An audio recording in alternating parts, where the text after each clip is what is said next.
محمد الوسيلة وحده رضيت بالله وبمحمد أشهد أشهد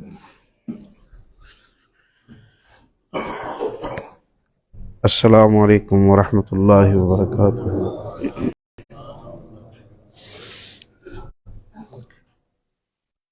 إن الحمد لله نحمده ونستعينه ونستغفره ونعوذ بالله من شرور أنفسنا ومن سيئات أعمالنا، من يهده الله فلا مضل له ومن يضلله فلا هادي له، أشهد أن لا إله إلا الله وحده لا شريك له، وأشهد أن محمدا عبده ورسوله، أما بعد فإن خير الحديث كتاب الله، وخير الهدي هدي محمد صلى الله عليه وسلم، وشر الأمور محدثاتها، وكل محدثة بدعة، وكل بدعة ضلالة، وكل ضلالة في النار۔ يا أيها الذين آمنوا اتقوا الله حق تقاته ولا تموتن إلا وأنتم مسلمون۔ يا أيها الناس اتقوا ربكم الذي خلقكم من نفس واحدة وخلق منها زوجها وبث منهما رجالا كثيرا ونساء، واتقوا الله الذي تساءلون به والأرحام إن الله كان عليكم رقيبا۔ يا أيها الذين آمنوا اتقوا الله وقولوا قولا سديدا يصلح لكم أعمالكم ويغفر لكم ذنوبكم، ومن يطع الله ورسوله فقد فاز فوزا عظيما۔ حمد و ثنا کے بعد رمضان المبارک میں دی گئی تربیتیں بالخصوص اور تمام اسلام کی تعلیمات بالعموم، ان کے پیش نظر اولین مقصد اللہ کا تقرب ہے، اور اللہ کے تقرب کو ان ذرائع سے حاصل اسلام کراتا ہے جو ذرائع لوگوں کے حقوق کو محفوظ کرانے کا سبب اور ذریعہ ہے۔ گویا مقاصد شریعت اسلامیہ میں لوگوں کو بھلائی پہنچانا ہے۔ اسلام اللہ رب العزت نے بھیج کر یہ چاہا کہ لوگوں کی عزتیں حفاظت میں آ جائیں، لوگوں کے مال املاک محفوظ رہیں، لوگوں کی جانیں محفوظ رہیں، لوگوں کی ہر طرح کی پریشانیاں ختم ہو جائے۔ انسانوں کو سہولت دینے کا جب اللہ نے ارادہ فرمایا تو اللہ رب العزت نے انہیں دین اسلام کی صورت میں یہ نعمت نصیب فرمائی۔ اور بالخصوص ماہ رمضان المبارک کو جب آپ دیکھتے ہیں تو یہ شہر، یہ مہینہ شہر المواسات، غمخواری کا، ہمدردی کا، بھلائی اور خیر پہنچانے کی کوشش کا مہینہ ہے۔ اس لیے اس مہینے میں نبی کریم صلی اللہ علیہ وسلم کے متعلق صحابہ کرام کا بیان ہے کہ آپ صلی اللہ علیہ وسلم کی سخاوت عام ہو جاتی تھی۔ اس مہینے میں آپ صلی اللہ علیہ وسلم کی سخاوت عام ہو جاتی تھی۔ ویسے بھی آپ صلی اللہ علیہ وسلم کی جو سخاوت تھی وہ بے حد و حساب تھی، اور اس مہینے میں راوی حدیث کہتے ہیں کہ آپ صلی اللہ علیہ وسلم کی سخاوت جب جبریل روزانہ نازل ہو رہے ہوتے اور روزانہ قرآن پاک کا نبی کریم صلی اللہ علیہ وسلم کے ساتھ دور کرتے تو آپ کی سخاوت تو چلنے والی تیز آندھیوں کی طرح ہوتی۔ تیز آندھیوں کے ساتھ جو تشبیہ دی ہے راوی نے نبی صلی اللہ علیہ وسلم کی سخاوت کی، اس میں باریکی ہے۔ آندھیاں ایک تو بکثرت ہوا ہوتی ہے، ان میں بقلت نہیں ہوتی، تو راوی یہ کہنا چاہتا ہے کہ رسول اللہ صلی اللہ علیہ وسلم کی سخاوت کثرت کے ساتھ تھی۔ اور دوسرا یہ ہے کہ آندھیوں کے مفادات عمومی ہوتے ہیں، مخصوص طبقات کے لیے نہیں ہوتے۔ آندھیوں کے ذریعے جو ہوائیں پہنچتی ہیں وہ ہر جگہ پہنچ جاتی ہیں، تو آپ صلی اللہ علیہ وسلم کے ساتھ کی سخاوت کو آندھیوں سے تشبیہ دے کر راوی حدیث یہ بتا رہا ہے کہ آپ صلی اللہ علیہ وسلم کی جو سخاوت تھی وہ تمام طبقات کے لیے تھی۔ آپ صلی اللہ علیہ وسلم کی جو سخاوت تھی وہ تمام طبقات کے لیے تھی۔ آپ دیکھیے، آپ روزہ رکھیے، اور اگر آپ بیمار ہیں اور آپ روزہ رکھنے کی طاقت میں نہیں ہیں تو اسلام نے آپ کو 60 مسکینوں کا کھانا کھلانے کا حکم دیا ہے۔ 60 مسکینوں کو کھانا کھلانے کا حکم دیا ہے۔ اب کتنے ہی لوگ مسلم معاشرے میں ایسے ہوتے ہیں جو مریض ہوتے ہیں، وہ کتنا خرچ کر دیتے ہیں، کتنا لوگوں کے لیے اطعام و طعام کا وہ سبب اور ذریعہ بن جاتے ہیں۔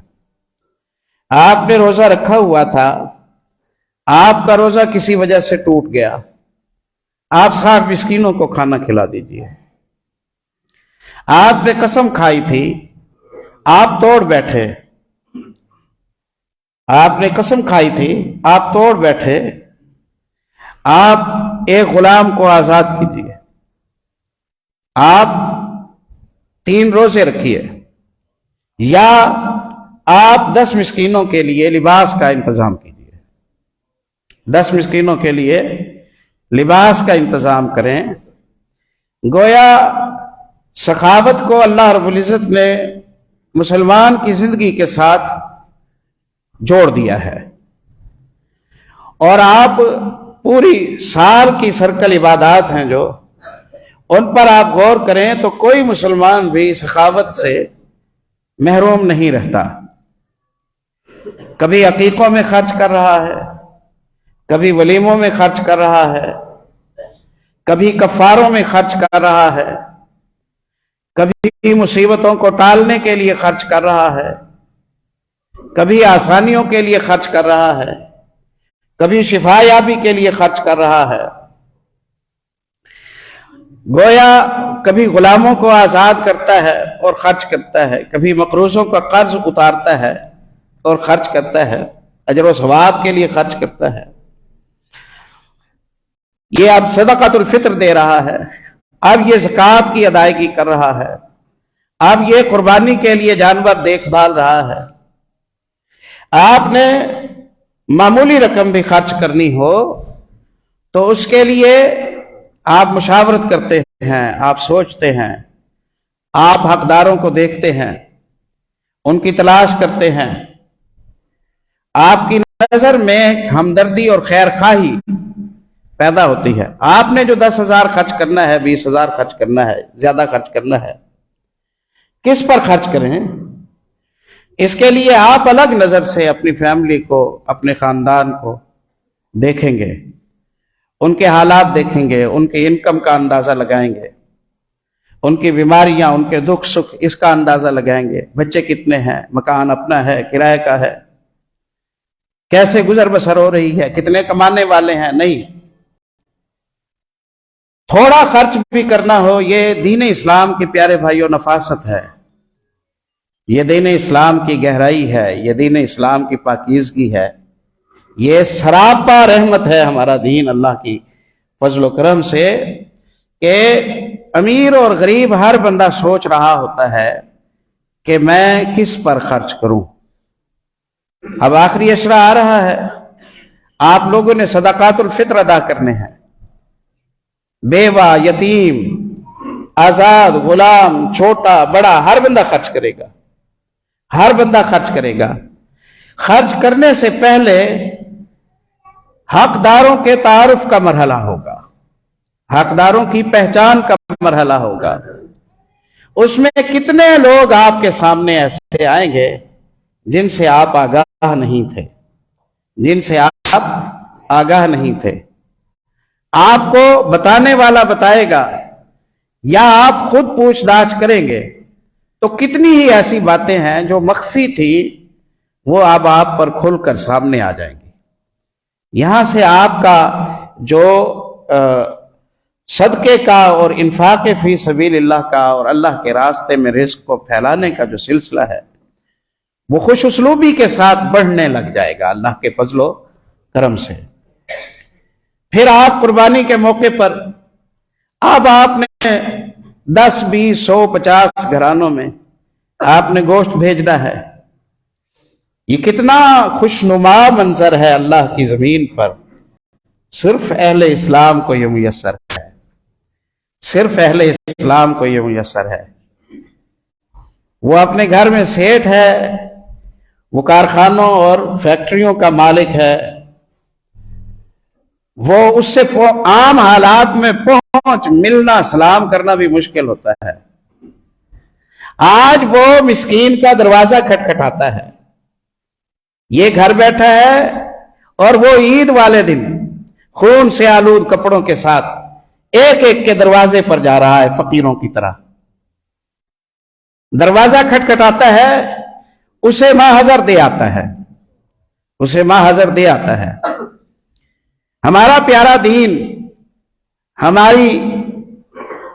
ہماری تربیتوں میں نفاست پیدا کرتا ہے، ہمدردی پیدا کرتا ہے، خیر خواہی اور مواسات پیدا کرتا ہے۔ پیارے نبی صلی اللہ علیہ وسلم نے جب صدقات الفطر فطرانہ دینے کا آپ صلی اللہ علیہ وسلم نے حکم دیا تو آپ نے فطرانے کے 2 فائدے ذکر فرمائے۔ پہلا فائدہ فطرانے کا آپ صلی اللہ علیہ وسلم نے یہ ذکر کیا کہ بتقاضۂ بشریت روزے دار سے کوئی لغزش ہو گئی، کوئی گناہ ہو گیا، کوئی بد کلامی ہو گئی، انسان ہی ہے نا، یہ کوئی غلطیاں کر بیٹھا، اب وہ غلطیاں دیکھتے ہوئے اس کے ثواب کی کٹوتی کی جائے، اس کا بڑا نقصان ہے۔ اس لیے دین اسلام نے فطرانے کی نعمت دے کر اس کی کٹوتی سے اسے بچا لیا۔ ثواب کا منع ہو، چلو اس سے کچھ خرچہ کراؤ تاکہ اس کا روزوں کا ثواب جو کا توں پورا رہے، قیام کا ثواب پورا رہے، ہمدردی اور خیر خواہی ہے۔ اور دوسرا تہمۃ للمساکین، نبی کریم صلی اللہ علیہ وسلم کے متعلق آتا ہے کہ آپ صلی اللہ علیہ وسلم فطرانہ رمضان المبارک کے آخری 2-3 دنوں میں آپ صلی اللہ علیہ وسلم دینے کی ترغیب دیا کرتے تھے۔ عید کا موقع ہے، آج گندم کی بوری مسکین کے گھر میں جا رہی ہے، اسلام کی فضیلت ظاہر ہو گئی، عظمت اسلام ظاہر ہوئی، اسلام کی خیر خواہی ظاہر ہوئی۔ تو جو تربوی رمضان المبارک کے اسباق ہیں ان سب کا خلاصہ یہ ہے کہ مسلمان کو ایسا بنا دیا جائے کہ اس کے ذریعے لوگوں کو خوشبو ملے، لوگوں کو سکھ کا، اطمینان کا موقع ملے، لوگوں کو خوشیاں ملیں، لوگوں کے رزق میں وسعت ہو جائے، لوگوں کی بے چینیاں بانٹ لی جائیں۔ لوگوں کے غم بانٹ لیے جائیں، لوگوں کی پریشانیاں بانٹ لی جائیں۔ ہمیں دین اسلام، اللہ کی زمین پر جتنے ہمارے دن ہیں، ان دنوں میں ایسا دیکھنا چاہتا ہے کہ ہم نفع بخش ہوں، ہم غمخوار ہوں، ہم خیر خواہ ہوں، ہم فائدے دینے والے ہوں، ہم قربانیاں دینے والے ہوں۔ ہماری وجہ سے لوگ سکھ کا اطمینان کا سانس لیں، اور تم چاہتے ہو کہ تمہارے رزق میں اللہ اضافہ فرما دے، رزق میں اضافہ فرما دے۔ دونوں چیزیں پیارے بھائیوں ہم سب کی محبوب ہیں۔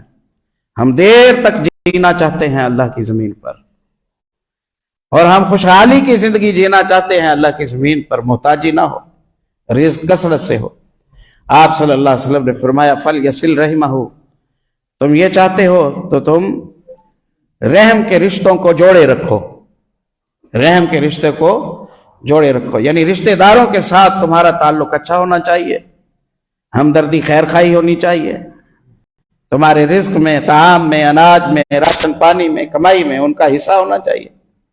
یہ تم کرو اللہ تمہاری عمر بڑھا دے گا، یہ تم کرو اللہ تمہارے رزق میں اضافہ فرما دے گا۔ تو اسلام ہمیں اس نوعیت کا دیکھنا چاہتا ہے۔ اس لیے ہم دیکھتے ہیں کہ پیارے نبی صلی اللہ علیہ وسلم جب کسی شخص سے اسلام کی بیعت لیتے تو آپ صلی اللہ علیہ وسلم اس سے خیر خواہ رہنے کا وعدہ لیتے تھے، خیر خواہ رہنے کا وعدہ لیتے تھے۔ بخاری میں حدیث آتی ہے، سیدنا جریر ابن عبداللہ رضی اللہ تعالیٰ عنہ بیان کرتے ہیں، میں مسلمان ہوا، رسول اللہ صلی اللہ علیہ وسلم کے دست مبارک پر میں نے بیعت کی، اور میں نے آپ صلی اللہ علیہ وسلم کے مطالبے پر جو وعدے آپ سے کیے نا بطور مسلمان، جو میں نے وعدے کیے وہ وعدے یہ تھے، بایعت رسول اللہ صلی اللہ علیہ وسلم علی اقام الصلاۃ و ایتاء الزکاۃ والنصح لکل مسلم، میں نے رسول اللہ صلی اللہ علیہ وسلم کے ہاتھ پر بیعت کی، میں نماز کی پابندی کروں گا، میں زکوٰۃ ادا کرتا رہوں گا، والنصح لکل مسلم، میں ہر مسلمان کو کا ہمدرد اور خیر خواہ رہوں گا۔ یہ پہلے دن کے مسلمان کو رسول اللہ صلی اللہ علیہ وسلم آئندہ زندگی جینے کا طریقہ سکھا رہے ہیں۔ وَالنُّصْحُ لِكُلِّ مُسْلِمٍ، ہر مسلمان کے ساتھ ہمدردی اور خیر خواہی، ہمدردی اور خیر خواہی برتوں گا۔ آپ صلی اللہ علیہ وسلم سے یہ وعدہ کیا۔ شراح حدیث لکھتے ہیں پھر جریر ابن عبداللہ رضی اللہ تعالیٰ عنہ کا طریقہ یہ تھا کہ خریداری کرتے اور سامان کا مالک جتنے رقم مانگتا تو یہ خود سوچتے کہ کہیں اس کا گھاٹا تو نہیں ہو رہا، اس کے مطالبے سے زیادہ بعض دفعہ اسے دے دیتے۔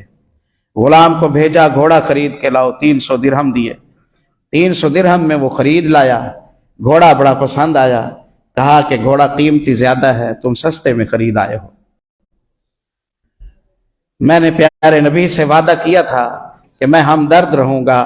ہمدردی کا تقاضا یہ ہے کہ جس نے پالا، پوسا، سنبھالا، بڑا کیا، اسے اس کے اچھے پیسے ملے، اسے اس کے اچھے پیسے۔ کس سے لے کے آئے ہو؟ فلاں سے لے کے آئے ہو۔ تشریف لے گئے، دروازہ کھٹکھٹایا، اپنی خوشی سے دیا؟ ہاں جی اپنی خوشی سے دیا۔ کہا نہیں بھائی تمہارے گھوڑے کی قیمت زیادہ بنتی ہے، تم نے سستے میں دے دیا، بتاؤ اور کتنے دے دوں میں تمہیں، بتاؤ اور میں کتنے تمہیں دے دوں؟ اس نے کہا میں نے اپنی خوشی سے دیا۔ کہا نہیں چلو یہ 100 رکھ لو۔ 100 دے کر جانے لگے، پھر دل مطمئن نہ ہوا، گھوڑا تو اس سے بھی بہتر ہے، چلو 100 اور رکھ لو، چلو 100 اور رکھ لو، چلو 100 اور رکھ لو۔ 300 میں مالک اپنی خوشی سے گھوڑا دے چکا ہے، 400 رسول اللہ کا صحابی، رسول اللہ کا شاگرد، رسول اللہ کا تربیت یافتہ اپنی طرف سے فالتو دے آیا، 400 فالتو دے آیا۔ سبحان اللہ! اگر شاگردوں اور صحابہ کا یہ عالم ہے تو محمد رسول اللہ صلی اللہ علیہ وسلم کا کوئی کیا اندازہ کر سکتا ہے؟ آپ صلی اللہ علیہ وسلم کا کوئی کیا اندازہ کر سکتا ہے؟ ہر موقع پر ہمارا دین ہمدردی اور خیر خواہی کا ہمیں راستہ سکھاتا ہے اور اس کی ترغیب دیتا ہے۔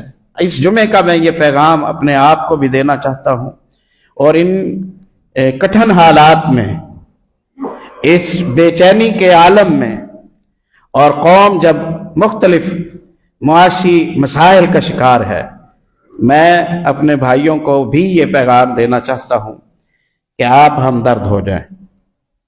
یہ شکایتیں ابس ہیں کہ فلاں نے ایسا کیا، فلاں نے ایسا کیا، میرے بس کی جو بات ہے میں وہ کروں۔ میں بھی تو آخر 150 بندوں کے ساتھ روزانہ کوئی معاملہ کرتا ہوں۔ میرے پیش نظر ہمیشہ خیر خواہی ہونی چاہیے، میرے پیش نظر ہمیشہ خیر خواہی اور ہمدردی ہونی چاہیے، یقیناً کھلی آنکھوں کے ساتھ، تجربات کا خیال کرتے ہوئے، لوگوں کی پہچان کرتے ہوئے، پیشہ وروں سے بچتے ہوئے۔ یہ ٹھیک ہے، یہ ٹھیک ہے، لیکن میرے پیش نظر یہ ہو کہ چلو کوئی فرق نہیں پڑتا، میری طرف سے کچھ نہ کچھ اضافہ ہی ہو جائے، میری طرف سے کچھ نہ کچھ فائدہ ہی پہنچے۔ یہ پیش نظر رکھیں بھائیوں۔ ہم اگر پیارے نبی صلی اللہ علیہ وسلم کی تعلیمات کو نہیں اپنائیں گے تو کون ان تعلیمات کو اپنائے گا؟ نبی کریم صلی اللہ علیہ وسلم نے روزوں کو زبان کی ستھرائی، جھوٹ سے بچنے اور کردار کی ستھرائی کا سبب بنایا۔ من لم یدع قول الزور والعمل به فلیس للہ حاجۃ فی ان یدع طعامہ وشرابہ۔ جھوٹی بات نہیں چھوڑ سکتے ہو اور غلط کام نہیں چھوڑ سکتے ہو تو پھر بھوکے پیاسے کیوں مرتے ہو؟ روزے بھی نہ رکھو۔ یہ ڈانٹ ہے، یہ اجازت نہیں دی جا رہی ہے کہ روزے نہ رکھو۔ یہ ناراضگی کا اظہار ہے کہ روزہ تقاضا کرتا تھا کہ تیری زبان بھی ٹھیک ہو اور تیرا کردار بھی ٹھیک ہو۔ اب یہاں تھوڑی سی توجہ کریں کہ زبان کے ساتھ آپ گفتگو بندوں کے ساتھ کرتے ہیں نا، اور کردار اور معاملہ بھی آپ کا بندوں کے ساتھ ہوتا ہے۔ تو روزہ یہ چاہ رہا تھا کہ آپ جب لوگوں سے بات کریں تو بات ٹھیک ہو آپ کی، معاملہ کریں تو معاملہ ٹھیک ہو آپ کا۔ تو روزہ دراصل ہمارے معاملات کی اصلاح کی تربیت ہے۔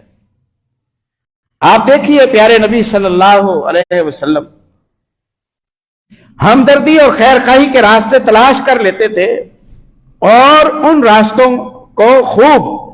راستوں سے خوب فائدہ اٹھایا کرتے تھے۔ عہد کی تیاری ہو رہی ہے، جابر اکلوتا بیٹا ہے عبداللہ کا رضی اللہ عنہما۔ اب والد کی خواہش ہے کہ میں جنگ میں جاؤں، بیٹے کی خواہش ہے کہ میں شرکت کروں۔ دونوں میں تنازع ہوا، رسول اللہ صلی اللہ علیہ وسلم کی خدمت میں آئے۔ آپ صلی اللہ علیہ وسلم نے عبداللہ ابن حرام سے کہا کہ آپ اب بزرگ ہیں، آپ کی طرف سے آپ کا بیٹا جا رہا ہے تو آپ انہیں جانے دیں۔ والد نے خواہش ظاہر کی کہ پتہ نہیں باقی عمر کتنی باقی ہے، اللہ کے راستے میں لڑنے کا ٹائم آیا ہے، شاید اللہ مجھے شہادت نصیب فرما دے، میری منت ہے، میری درخواست ہے، آپ مجھے جانے کی اجازت دے دیں۔ آپ صلی اللہ علیہ وسلم نے جابر سے کہا، جابر انہیں جانے دو، اس دفعہ تم نہ جاؤ، شاید اللہ ان کی تمنا پوری کر دے۔ اللہ نے تمنا پوری کر دی۔ احد کے پہلے شہید عبداللہ ابن حرام رضی اللہ تعالیٰ عنہ۔ 9 بیٹیاں ہیں، ایک بیٹا ہے۔ ذریعہ معاش میں ایک چھوٹا سا باغ ہے، قرضہ کافی سارا قرضہ تھا۔ اللہ اکبر۔ عبداللہ کی شہادت ہو گئی۔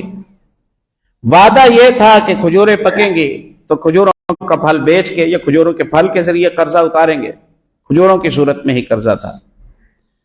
اس سال فصل اچھی نہیں ہوئی، باغات کا پھل زیادہ نہیں تھا، قرضہ زیادہ ہے، انکم تھوڑی ہے۔ اب یہ ٹینشن کسے ہوگی؟ یہ ٹینشن دینے والے کی ہے نا۔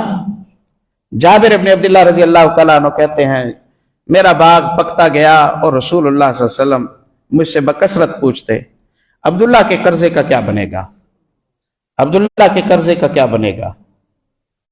ہو جائے گا باغ پورا پڑ جائے گا؟ نہیں پڑے گا، کیا بنے گا اس کا؟ میرے ساتھ ہمدردی کا اظہار کرتے، میری پریشانی کو محسوس کرتے، اپنائیت کا اظہار فرماتے آپ صلی اللہ علیہ وسلم۔ میں نے بتایا کہ قرضہ بظاہر پورا ہوتا ہوا نہیں نظر آتا، باغ میں جتنا پھل ہے اس سے تو قرضہ نہیں اتر سکتا۔ اچھا چلو کچھ کرتے ہیں، کس کس کا ہے؟ فلاں فلاں کا ہے۔ ان کے دروازے جا کھٹکھٹائے محمد رسول اللہ صلی اللہ علیہ وسلم۔ عبداللہ فوت ہو گیا، جابر اکیلا کمانے والا ہے، یتیم بہنیں ہیں، 9 بہنیں ہیں۔ میں سفارش کرنے آیا ہوں، یا معاف کر دو یا رعایت دے دو، یا معاف کر دو یا رعایت دے دو۔ جس کی پریشانی ہے وہ نہیں گیا، اور پیارے نبی صلی اللہ علیہ وسلم نے یہودیوں کے دروازے جا کے کھٹکھٹائے، ہمسائے تھے نا، ان سے قرضہ مل جاتا تھا، ان سے لین دین میں کوئی حرج نہیں شرعی آداب کے مطابق۔ وہ نہ مانے، وہ نہ مانے، ایک کے پاس گئے، دوسرے کے پاس گئے، تیسرے کے پاس گئے، نہ مانے وہ لوگ۔ جب وہ نہ مانے تو آپ صلی اللہ علیہ وسلم، جابر ابن عبداللہ رضی اللہ عنہ کہتے ہیں، میرے باغ میں تشریف لائے۔ عمر ابن خطاب رضی اللہ تعالیٰ عنہ بھی ساتھ ہیں، میرے باغ میں آئے۔ آپ صلی اللہ علیہ وسلم کے لیے میں نے چٹائی بچھائی، آپ صلی اللہ علیہ وسلم وہاں تشریف فرما ہوئے۔ میں گیا کچھ کھجوریں توڑ کے لایا، آپ صلی اللہ علیہ وسلم نے تناول فرمائی، آپ صلی اللہ علیہ وسلم لیٹ گئے، نیند آ گئی آپ صلی اللہ علیہ وسلم۔ اٹھے آپ صلی اللہ علیہ وسلم، میرے باغ میں چکر لگاتے رہے، دعا کرتے رہے، اللہ یہ شہید کا باغ ہے، اس کا قرضہ پورا کر دے، اس کے قرضے کی سہولت بنا دے، اس کے ادائے حقوق کے حوالے سے جو اس کی پریشانی ہے اللہ تو اپنا کرم فرما ختم کروا دے۔ دعا کرتے رہے۔ عمر ابن خطاب رضی اللہ عنہ کہتے ہیں، مجھے اسی وقت ہی اندازہ ہو گیا تھا کہ اللہ نے اپنی نشانی دکھا دینی ہے۔ اللہ اکبر۔ جابر کہتے ہیں، جاتے ہوئے رسول اللہ صلی اللہ علیہ وسلم مجھے فرما گئے کہ جابر اس طرح کرو کہ کٹائی کرو، ہر ورائٹی کی الگ الگ ڈھیری لگاؤ، جن لوگوں نے لینا ہے انہیں بلوا لینا اور مجھے بھی بلوا لینا، مجھے بھی بلوا لینا۔ بلوا لیا، آپ تشریف لائے، ایک ڈھیری پر بیٹھے، تول تول کے دیتے گئے، تول تول کے دیتے گئے۔ وہ کہتے ہیں اس کی قسم جس نے محمد صلی اللہ علیہ وسلم کو سچا نبی بنایا ہے، اسی ڈھیری سے آپ نہیں اٹھے، اسی ڈھیری سے آپ نہیں اٹھے۔ 32 وسق قرضہ تھا، سارا اتر گیا۔ 32 وسق قرضہ تھا، ایک وسق 150 کلو کا ہوتا ہے، ایک وسق 4.25 من کا تقریباً، ایسے بنے گا نہیں، 4.25 من کا، جی ایک وسق 4.25 من کا ہوتا ہے۔ 32 وسق کھجور دینی تھی عبداللہ بن حرام نے۔ اسی ڈھیری پر بیٹھے ہوئے آپ صلی اللہ علیہ وسلم تول تول کے دیتے رہے، تول تول کے آپ صلی اللہ علیہ وسلم دیتے رہے۔ قرضہ اتر گیا۔ جب آپ اٹھے تو مجھے یوں لگتا تھا کہ اس ڈھیری میں کھجوریں اب پہلے سے زیادہ ہیں، اب پہلے سے زیادہ ہیں۔ آکم الحاکمین کی رحمت ہے، کرم نوازی ہے کہ وہ بندے کی کیسے کفالت کرنا چاہتا ہے، اور رحمت للعالمین کا مزاج ہے کہ آپ صلی اللہ علیہ وسلم لوگوں کی پریشانی اپنے سر لیے ہوئے، لوگوں کی بے چینی اپنے سر لیے ہوئے ہیں، لوگوں کا غم اپنے سر لیے ہوئے ہیں۔ اللہ اکبر۔ قرضہ اتر گیا۔ جابر تو اس بات میں بھی خوش تھے کہ اگلے سال کی کٹائی بھی قرضے میں جائے۔ جابر تو اس بات میں بھی خوش تھے کہ ایک کھجور کا دانہ گھر نہ لے جائیں، چلو ابا کو سرخرو کرائیں، قرض اتار دیں۔ لیکن ہوا کیا؟ ہوا یہ کہ سال کا خرچہ اللہ رب العزت نے جابر کے گھر کا بھی بچا دیا۔ 17 وسق بچ بھی گئے، 17 وسق بچ بھی گئے۔ اللہ رب العزت نے اپنی کرم نوازی فرما دی، اللہ نے اپنی کرم نوازی فرما دی۔ تو یہ غمخواری ہے، یہ ہمدردی ہے، یہ خیر خواہی ہے محمد رسول اللہ صلی اللہ علیہ وسلم۔ آپ فرماتے ہیں کہ میرے پاس کوئی حقدار آتا ہے اور آ کر مجھ سے کوئی مطالبہ کرتا ہے تعاون کا، مجھ سے تعاون کا مطالبہ کرتا ہے، میرا ارادہ ہوتا ہے کہ میں اسے عطا کر دوں گا، میں اسے دے دوں گا۔ لیکن میں فوراً نہیں دیتا، میں فوراً نہیں دیتا، اس انتظار میں کہ کوئی تو ہو جو سفارش کر دے، کوئی تو ہو جو سفارش کر دے۔ میں نے تو خرچہ وہی کرنا ہے نا، لیکن جب کوئی سفارش کرے گا تو سفارشی کو بھی ثواب مفت میں مل جائے گا۔ اب میں جلدی سے خرچ کر دوں تو سفارشی محروم رہے گا، تو میں تھوڑا 10-5 منٹ ٹھہر جاتا ہوں، بندہ مجھ سے مطالبہ کرتا ہے، سفارشی سفارش کر دیتا ہے، رب مجھے بھی ثواب دے گا، سفارشی کو بھی ثواب نصیب فرما دے گا، مجھے بھی اور سفارشی کو بھی ثواب نصیب فرما دے گا۔ بخاری کتاب الایمان میں حدیث آتی ہے جہیل کے حوالے سے، بڑی مشہور حدیث ہے، غالباً سعد بن ابی وقاص رضی اللہ تعالیٰ عنہ راوی ہیں۔ پیارے نبی صلی اللہ علیہ وسلم کے پاس کچھ سونا آیا، کچھ سونا آیا، کسی وصولی سے آیا ہوگا، سونا تھوڑا تھا، حاضرین زیادہ تھے، حاضرین زیادہ تھے، لوگ بیٹھے ہوئے، آپ صلی اللہ علیہ وسلم ان کے درمیان تشریف فرما ہے۔ آپ نے ایک شخص سے کہا کہ آؤ، وہ آیا، آپ نے اس میں سے کچھ سونا اسے دے دیا، کچھ سونا اسے دے دیا، وہ اپنی جگہ جا کے بیٹھ گیا۔ دوسرا آیا، دوسرے کو بلایا، اسے دیا، تیسرے کو بلایا، اسے دیا۔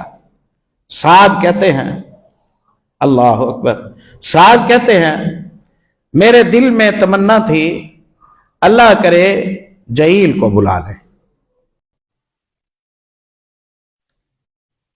اللہ کرے جہیل کو بلا لیں۔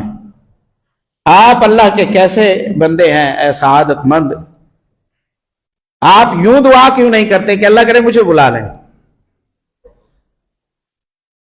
دیکھ رہے ہیں کہ مال تھوڑا ہے، سب کو پورا نہیں پڑے گا، مجھے ملے نہ ملے جہیل کو تو مل جائے، مجھے ملے نہ ملے جہیل کو تو مل جائے۔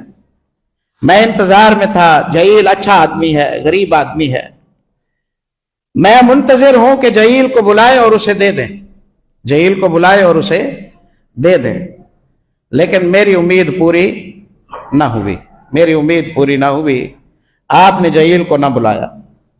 آہستہ آہستہ میں آپ کے قریب آ گیا اور میں نے آپ صلی اللہ علیہ وسلم سے سفارش کی، جہیل نیک آدمی ہے، پکا ایماندار ہے، میری خواہش ہے کہ آپ کچھ اسے بھی دیں، میری خواہش ہے کہ آپ کچھ جہیل کو بھی عطا کریں۔ آپ صلی اللہ علیہ وسلم نے میری اس گواہی کی اصلاح کی، پکا مومن ہے اس طرح نہ کہو، ایمان کی جو گواہی آپ دیتے ہیں تو اس میں آپ اندر تک کی گواہی دے رہے ہوتے ہیں، تو کہیں مبالغہ نہ ہو جائے، کہیں مبالغہ نہ ہو جائے۔ خیر، آپ صلی اللہ علیہ وسلم نے فرمایا اس کے بدلے اگر مسلم کا لفظ کہو تو بہتر ہے، کیونکہ میری پریشانی یہ تھی کہ جہیل کو کچھ نہ ملا تو اس کا نقصان ہوگا، اس لیے رسول اللہ صلی اللہ علیہ وسلم والی جو نصیحت تھی نا وہ مجھے بھول گئی۔ اب میں انتظار میں ہوں کہ سفارش جو کی ہے رسول اللہ صلی اللہ علیہ وسلم میری سفارش پر آپ اسے عطا کریں گے، لیکن آپ نے پھر بھی فلاں فلاں کو بلایا لیکن جہیل کو نہ بلایا۔ میں پھر بول پڑا، بخاری کتاب الاحکام میں بھی یہ حدیث لائے ہیں امام بخاری رحمہ اللہ کہ سفارش کا تکرار جائز ہے، بار بار سفارش کرنا انشاءاللہ کوئی حرج کی بات نہیں ہے، اگر حق کی سفارش ہو، جائز سفارش ہو۔ فرماتے ہیں کہ آپ صلی اللہ علیہ وسلم نے جہیل کو نہ بلایا تو میں پھر بول پڑا، میں نے کہا جہیل نیک آدمی ہے، پکا ایماندار ہے۔ آپ نے فرمایا او مسلمہ، مسلم کا لفظ استعمال کرو۔ میں نے سن لیا، لیکن اب بھی میری پریشانی وہی تھی، اب بھی میری پریشانی وہی تھی۔ تیسری دفعہ جب میں نے آپ صلی اللہ علیہ وسلم سے یہی بات کی تو آپ صلی اللہ علیہ وسلم نے فرمایا میں جسے دیتا ہوں اس سے محبت کی نشانی نہیں ہے اور جسے نہیں دیتا اس سے نفرت کی نشانی نہیں ہے۔ میں لوگوں کے ایمان کی کیفیت دیکھتا ہوں، استقامت کی کیفیت دیکھتا ہوں، صبر و حلم کی کیفیت دیکھتا ہوں۔ بعض کے لیے مجھے مناسب لگتا ہے کہ اسے کچھ دے دوں، یہ اور بہتر ہو جائے گا۔ بعض کے لیے مجھے یوں محسوس ہوتا ہے کہ اسے نہ دوں تو بہتر رہے گا، اگر اسے دے دیا تو اس کی دینی حالت متاثر ہو جائے گی، اس کا خلق نہ متاثر ہو جائے، تو اس کے تقوی پر اسے چھوڑ دیتا ہوں، اس کی پرہیزگاری پر اسے چھوڑ دیتا ہوں، اس کی للہیت پر اسے چھوڑ دیتا ہوں، اور میں اسے نہیں عطا کرتا۔ تو آپ صلی اللہ علیہ وسلم نے وضاحت کی کہ جلیل استقامت کے ساتھ، صبر کے ساتھ، قناعت کے ساتھ، روکھی سوکھی پر اپنی دینی بہترین حالت میں ہے۔ اب تمہاری سفارش پر میں جلیل کو 150 گرام سونا دے دوں یا زیادہ دے دوں، اس کے بعد وہ کوٹھی بنانے میں لگ جائے، سواریاں خریدنے میں لگ جائے، دوسرے معاملات میں لگ جائے، تہجد چوک گئی، نمازیں چوک گئی، ہمسایوں کے ساتھ رویہ خراب ہو گیا، صلہ رحمی کی صورتیں بدل گئیں، اب تو سیٹ ہے، اب تو سیٹ ہے، اب کمزوری اور عاجزی کے ساتھ گفتگو کرنا اس کی مجبوری نہیں رہی، تو کہیں اس کا دین نہ متاثر ہو جائے۔ اس کے لیے میں جلیل کو نہیں دینا چاہتا، اس کے لیے میں جلیل کو نہیں دینا چاہتا۔ آپ نے دیکھا کہ رسول اللہ صلی اللہ علیہ وسلم دیتے ہیں تو خیر خواہی کے لیے، آپ صلی اللہ علیہ وسلم اگر ہاتھ روکتے ہیں تو بھی خیر خواہی کے لیے آپ صلی اللہ علیہ وسلم روکتے ہیں۔ خرچ کریں، کثرت سے خرچ کریں، خرچ کریں، حق مارنے سے نجات مل جائے گی، ناپ تول کی خرابی سے نجات مل جائے گی، جھوٹ بولنے سے نجات مل جائے گی، غلط چیزیں بیچنے سے نجات مل جائے گی، دھوکہ دہی سے نجات مل جائے گی۔ جو ہاتھ عطا کرتا ہے وہ حق تلف کرنے کی مصیبت سے نجات پا جاتا ہے، وہ حق مارنے کی مصیبت سے نجات پا جاتا ہے۔ اس افراتفری کو ہم اسی طرح ختم کر سکتے ہیں۔ پھر وہ قدردان ذات ہے، وہ قدردان ذات ہے، آپ کے ہر خرچ کو وہ سنبھالتا ہے۔ بخاری مسلم میں حدیث آتی ہے سیدنا ابو ہریرہ رضی اللہ تعالیٰ عنہ کے حوالے سے، آپ صلی اللہ علیہ وسلم نے فرمایا، ایک کھجور خرچ کرتا ہے بندہ اپنے پاک حلال مال میں سے، اور اللہ قبول حلال ہی کرتا ہے، اللہ قبول حلال ہی کرتا ہے۔ ایک کھجور خرچ کرتا ہے، اللہ اسے اپنے ہاتھوں میں لے لیتا ہے، سبحان اللہ، اللہ اس کھجور کو اپنے ہاتھوں میں لے لیتا ہے اور اسے سنبھالتا ہے، محفوظ رکھتا ہے، پالتا ہے۔ کما یربی احدکم فلوہ، جیسے تم گھوڑے کے بچے کو گھر میں بڑی خاص نگہداشت دیتے ہو، پالتے سنبھالتے ہو، اسے اپنے گھر میں بڑا کرتے ہو، تمہارے صدقے کو رب پالتا رہتا ہے، پالتا رہتا ہے، پالتا رہتا ہے، بڑھاتا رہتا ہے۔ صدقہ تو آپ کی آخرت کی انویسٹ ہے، آپ آکم الحاکمین کے ہاتھوں میں یہ دیتے ہیں، سبحان اللہ، اور وہ اسے پال پال کر آپ کے لیے اسے بڑھاتا رہتا ہے، حتیٰ کہ ایک کھجور خرچ کرنے والے کو جب قیامت کے دن ثواب دے گا تو احد پہاڑ کے برابر اس کا ثواب ہو چکا ہوگا، احد پہاڑ کے برابر اس کا ثواب ہو چکا ہوگا۔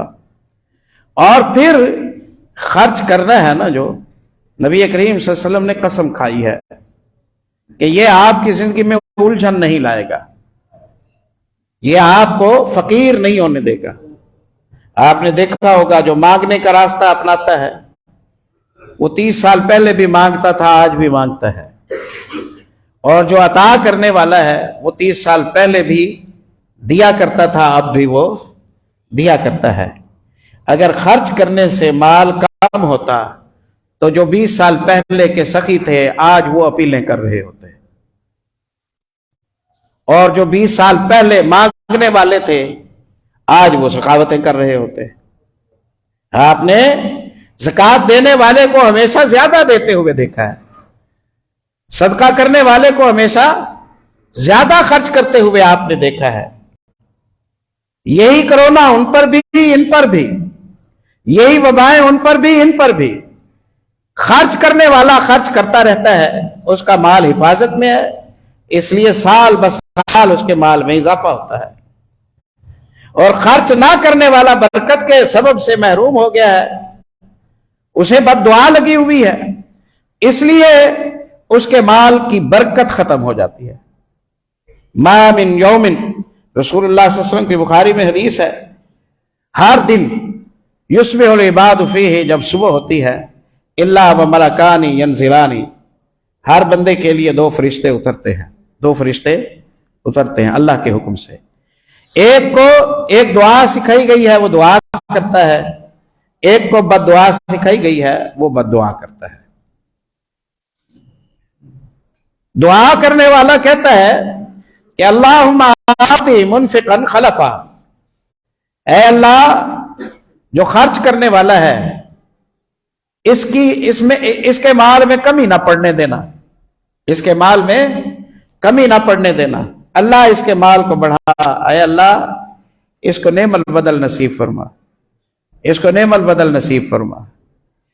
اور جو خرچ نہ کرنے والا ہے بھی صحیح ممسک، ممسک وہ بخیل ہے کہ جس کے پاس ہے، کمی نہیں ہے لیکن خرچ نہیں کرتا، فرشتہ بد دعا دیتا ہے، اللہم آتی ممسکن تلفا، اے اللہ جس نے مال کو روک کے رکھا ہوا ہے، اے اللہ اس سے چھین لے، جس نے مال کو روک کے رکھا ہوا ہے اس سے چھین لے۔ ہاتھوں کا کھلا نہ ہونا، سوچوں کا مثبت نہ ہونا، سخاوت کی راہیں ملیں، طاقت بھی ہو، خرچ کی ہمت نہ ہونا، یہ اللہ کی پکڑ ہے، یہ فرشتوں کی بد دعائیں ہیں۔ جسے فرشتوں کی بد دعائیں لگی ہوئی ہوں وہ اپنی کمائی کی بنیاد پر خوشحال نہیں ہو سکتا، اپنی پیسے کے زور پر اپنے گھر کو خوشیوں سے وہ نہیں بھر سکتا ہے۔ اس لیے پیارے بھائیوں، رمضان المبارک کا یہ مہینہ جس میں ہمیں قدم قدم پر خرچ کرنے کے اللہ رب العزت نے مواقع نصیب فرمائے ہیں، اس کو بالعموم اور اپنی تمام زندگی کو بالخصوص مثبت بنائے، نفع بخش بنائے، لوگوں کے لیے خیر پھیلانے کا ذریعہ اور سبب بنائے اپنی زندگیوں کو۔ اللہ کی مخلوق پریشان حال بھی ہے اور ہماری آخرت بھی اسی کے ساتھ رکی ہوئی ہے۔ یہ خرچے اللہ کے نزدیک روز قیامت سائے کا سبب ہوں گے، یہ سفارشی بنیں گے، یہ ایمان کی علامت ہوں گے، یہ روز قیامت کی بے چینی کو ختم کرنے کا سبب ہوں گے، یہ حساب کو آسان کرانے کا سبب ہوں گے۔ متصدقین کو اللہ رب العزت اپنے سائے میں، عرش کے سائے میں جگہ نصیب فرمائیں گے، بلا حساب، بلا حساب۔ ان کے لیے اللہ رب العزت کی جنات کے دروازے کھول دیے جائیں گے۔ جنت کے دروازوں میں ایک باب الصدقہ بھی ہے، حدیث میں آتا ہے، جس دروازے کو اس مقصد کے لیے پیدا کیا گیا ہے کہ اس دروازے کے ذریعے لوگ جنات کے اندر داخل ہوں۔ تو اسی پیغام پر میں آج کی اس بات کو روکتا ہوں، اللہ تعالیٰ سے دعا کے ساتھ کہ اللہ رب العزت ہمیں سخاوت نصیب فرمائے، ہمیں مثبت سوچیں نصیب فرمائے، ہمیں نفع بخش بنائے، ہمیں ضرر رساں نہ بنائے، ہماری وجہ سے لوگ اطمینان میں رہیں، سکھ میں رہیں، کسی کو ہم سے کھٹکا نہ ہو، ہمارے معاملے سے کوئی کھٹکا نہ ہو، لوگ ہم سے، ہمارے رویوں سے، ہماری پنچایتوں سے، ہمارے فیصلے سے گھبراتے ڈرتے نہ رہیں، لوگ ہماری نیک نیتی کے حوالے سے مطمئن ہوں۔